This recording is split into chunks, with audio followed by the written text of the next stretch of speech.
Hi, everyone. I'm your host today, Tom Reber, on Buzzworthy Business, and we have a great guest today, Patrick Heatherington, PrimeSouth Bank. Welcome to the show. Good to see you. Awesome. PrimeSouth Bank. Tell us how it kind of came around and where we're going with it. Sure. So PrimeSouth is a $1.5 billion community bank based out of Waycross, Georgia. We're privately held. One family owns about 80% of the bank. I spent the last 17 years with a bank here in Jacksonville. I was in a graduate program at LSU and met someone with PrimeSouth who, a year into it, said that they wanted to expand into Jacksonville for not only market opportunity, but the bulk of our markets are small towns. And so the talent pool is a lot smaller, but 100%. A place like Jacksonville, with 40 different banks in town, there's a much better recruiting opportunity here than there are in a lot of our smaller markets. So small town Georgia, Waycross, and there's a couple others that are like that around, different places. I was born in Albany, Georgia, so I kind of know all the Albany. Albany. Yes, sir. Jacksonville, Florida. Great place for PrimeSouth Bank to be. Absolutely. We're evolving and growing, I wouldn't say aggressively, but strategically. We're a large landmass city, but we're really kind of a small town. Very big small town. Very big small town. A small town with big riches, as I like to say. PrimeSouth Bank. Tell us what they do, what makes them so much fun. Well, I mean, really, if you think back to 30, 40 years ago, Jacksonville was kind of like a banking hub, and there were tons of community banks and savings and loans and things like that. That's right. Today, there are 40 different banks, most of which are large regionals, nationals. We have some credit unions, things like that. What excited me about joining PrimeSouth was really that community bank approach where, technology is very helpful in business.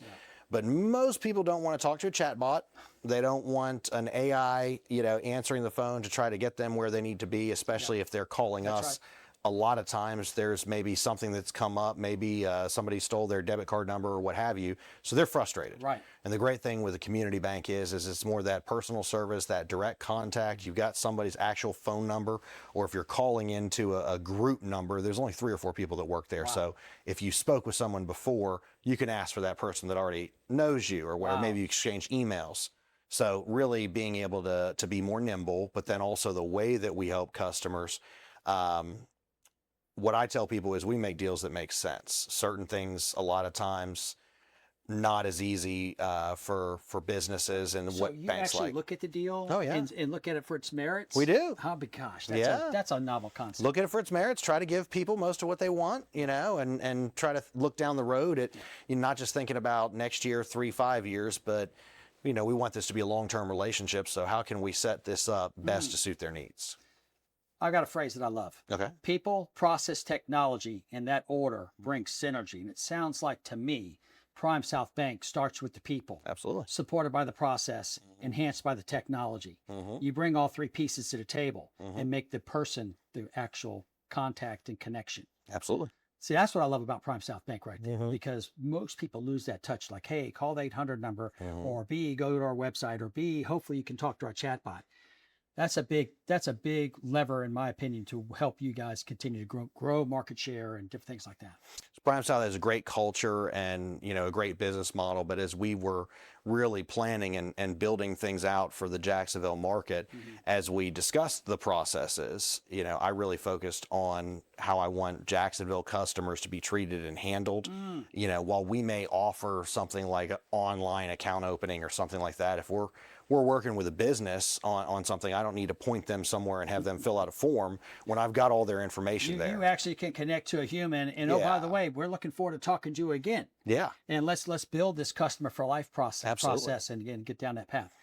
What makes if we had to go a little bit into commercial space or business space, what makes a great customer for you? Really, focused mostly on operating companies, I'd say between, 2.5 and probably 250 million in annual sales. Wow. Okay. So you can scale. We can really probably support 97% of the businesses in Jacksonville. They're headquartered here. As a primary bank, we can be, secondary maybe for some of the public companies, depending on their size. But there's a lot of products and services. While we're small, we buy the same technology that some of our much larger peers have in market. FIS being here, my sister worked for them before I came on board. I actually called her and I said, hey, find out what they're using compared to where I'm currently at, because I want to make sure that I'm joining the right team. And she said, actually, they're using some stuff that I like better than what your current bank is using, which was 50 times the size. Wow. And so, yeah, it's awesome that you have a partner in town, FIS, a multi-billion-dollar company with systems and procedures to bolt on to your business. Absolutely. To make you look 100 times bigger than what you are. We want to be able to anyone who's working with us to have that positive experience on the field, Yes. but not encounter any hurdles that they wouldn't have at one of our larger competitors. We want to be able to suit their needs equally or better than one of the larger banks in town. All right, we're going to start winding it down. Okay. You've given us a lot today. The size of your bank is awesome too. You say like 1.5 billion? Correct. Wow, that's a big number. Mm-hmm. That gives you a lot of collateral to be able to navigate and help your customers from very small to very large. It's very impressive. Give me a parting thought for PrimeSouth Bank. What's your thought? We're here to help those frustrated customers that maybe think that their bank's gotten too big for them or has outgrown them, or we're also out looking for talent that maybe feels like things have become a lot less macro managed. Yeah. And are looking for that family culture. And I'll say that the culture internally, rarely do I encounter a need where someone tells me, well, that's not how we do things here. The mentality is more so geared towards, let's figure out how to make that work. I love that. One of my favorite phrases that big staunchy companies like to say, that's the way we've always done it. And I like to say, well, things just passed you by. You just have doesn't mean that's the best way. And it's not exactly. You have to be accepting and aware of what your customer needs are. Absolutely. Awesome. Patrick Heatherington, thank you for being on the show today. Great to meet you. Awesome. Guys, if you'd like to learn a lot more about PrimeSouth Bank and, of course, Patrick Heatherington, go to dailynewsnetwork.com. Thank you all and cheers.